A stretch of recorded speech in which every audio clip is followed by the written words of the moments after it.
Okay, in this video we're going to look at differentiating trig functions.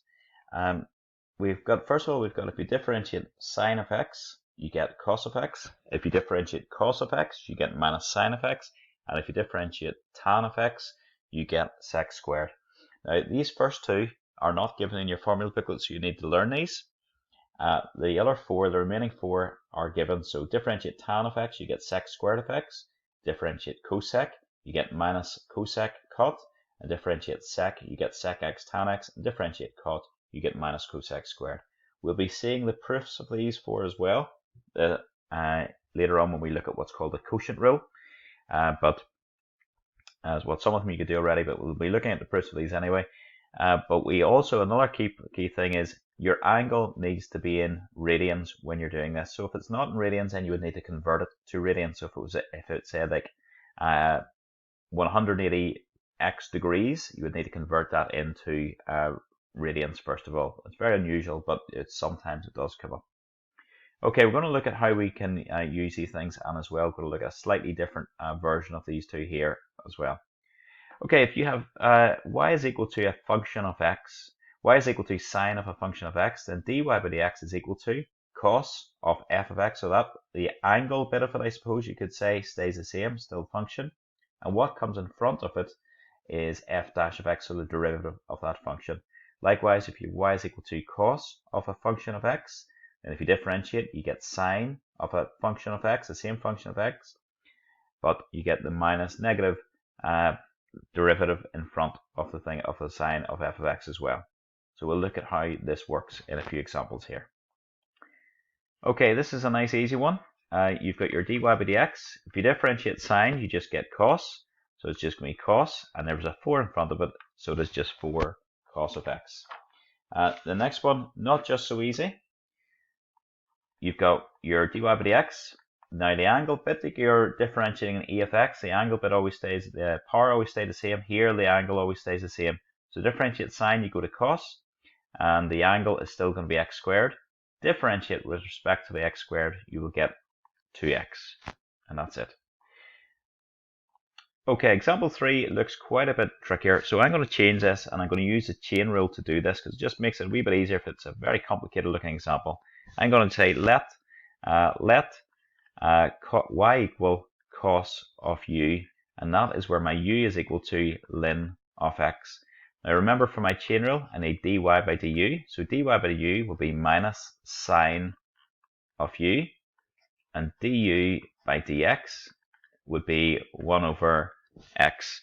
So your dy by dx is going to be equal to, it's going to be your sine u times, so sine u, which is going to be sine of ln of x, and then that's all multiplied by 1 over x, so I could just put an x on the bottom line, and that's it.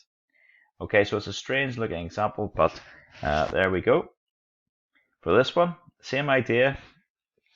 I'm going to do this without the chain rule this time, it's a wee bit easier. So I'm going to differentiate cos, you're going to get minus of sine, and there's your function, x cubed minus 1, and then differentiate the x cubed minus 1, you're going to get 3x squared. So just tidy up, get rid of the first bracket, so it's going to be minus 3x squared sine of x cubed minus 1.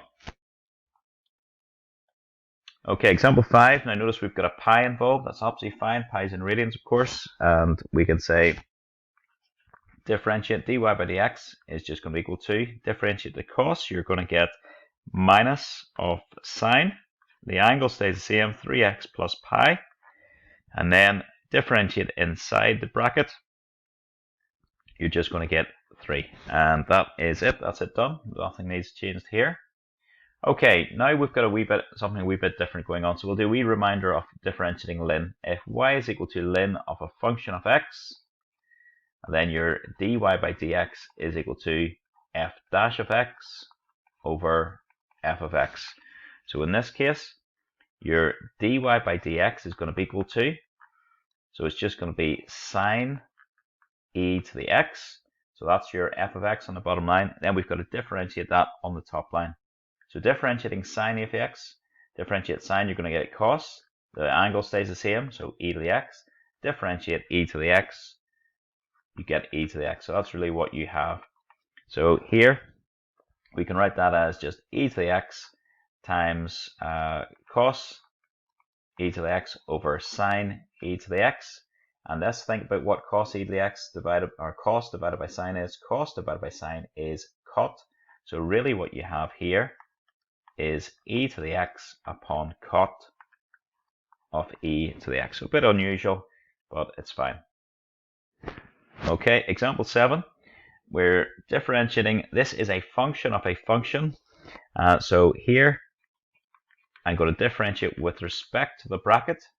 So that's going to be 4. There's my bracket, and then my bracket goes down by 1 power. And then I'll just put my cos back in and differentiate inside the bracket. To differentiate your cos, you're going to get minus sine x. So when you do that out, tidy it up, that's going to be minus 4 upon cos cubed x times sine x. And same idea for this one, example 8. I'm going to differentiate. So I'm differentiating with respect to my bracket. So really this is the same. Remember, that's the same as sine of 4x squared all cubed. So I'm differentiating with respect to my bracket. I'm going to have 3 times sine of 4x squared. And that's now all squared. So then differentiate inside the bracket. So that means I'm differentiating sine of 4x squared. So differentiate inside the bracket, differentiate sine, you're going to get cos of the same thing, 4x squared. And then your last thing to do, you've got to differentiate the angle. So differentiate the angle, which was 4x squared. So that was, it's going to be just 8x. And that's it. Okay, and then if we go on with that one and tidy that mess up, you're going to get 24x, and that's going to be sine squared of 4x squared times cos of 4x squared. Okay, this is a tricky enough example. It says a particle moves in a straight line so that its distance x meters from a fixed point t at a time fixed point O, at a time t minutes can be modeled by the equation x is equal to t minus root 2 cos of 2t minus pi over 2, and that's from 0 to pi, and find the initial distance of the particle from t. So the first bit is nice and easy. So you have got this is your formula for the displacement, or the distance from x meters from a fixed point O. So the initial distance is when t is equal to 0. So in this, all we want to do is put t equals 0 into this and see what we get. So just say when t equals 0, x is equal to 0 minus root 2 times cos 2 times 0 is just 0 minus pi over 2. So cos of minus pi over 2 is just going to be 0, so it's just 0 minus 0, so x is equal to 0. So what we've shown is initially this thing is at O, it is no distance from O, so it is at O. Okay, part 2 of this question, it says find the rate of change of the distance of the particle from O at a time t. So what they want you to find, rate of change, they want you to find dx by dt is what they're looking for here. So if you differentiate your x with respect to t, first of all, t differentiated with respect to t is just 1. And then we've got our, you've got to differentiate this part here. So differentiate cos, you're going to get minus sine. And so first of all, that's going to be just sine of 2t minus pi over 2. And then it's going to be minus sine, differentiate the cos, you're going to get minus sine. So minus, and differentiate inside the bracket, you've got a 2. And 2 times that is going to be plus 2 root 2. Work through that yourself, just make sure you're happy enough with all that. And that's what you should get when you differentiate your x with respect to t. Okay, it says, so find the rate of change of the distance of the particle from O at time t, we've done that. It says hence find its first time when the particle changes direction.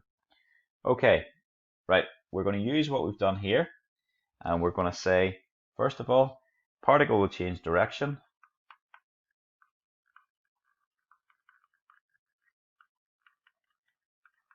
Particle will change direction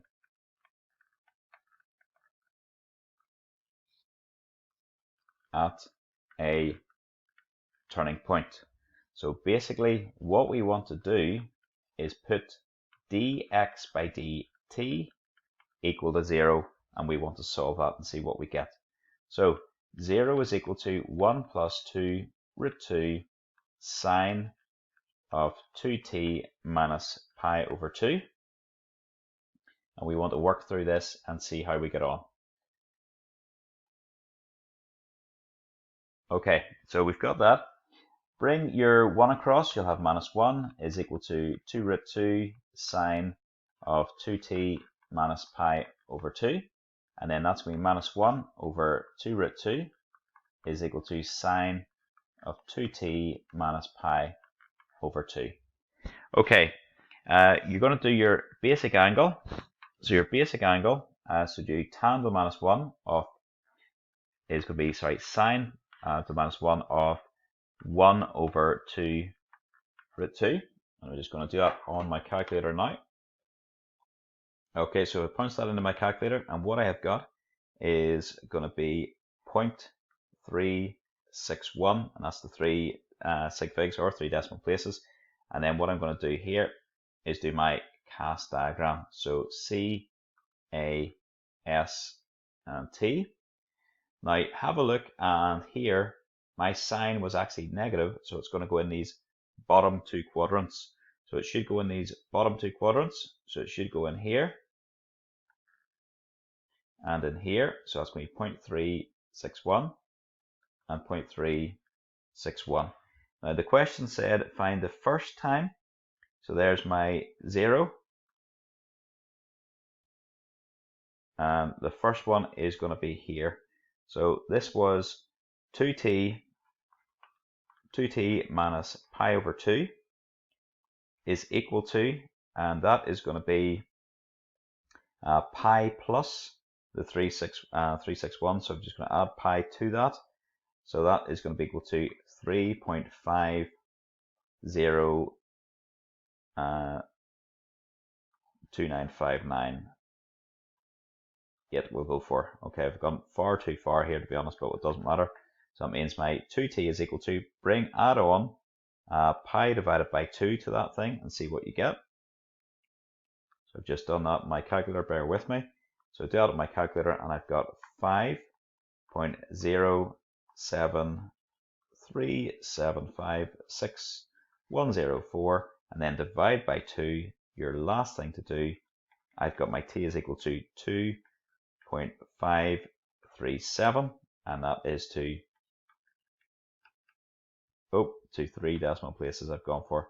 Get rid of that. That is to 3 decimal places, and that's us done.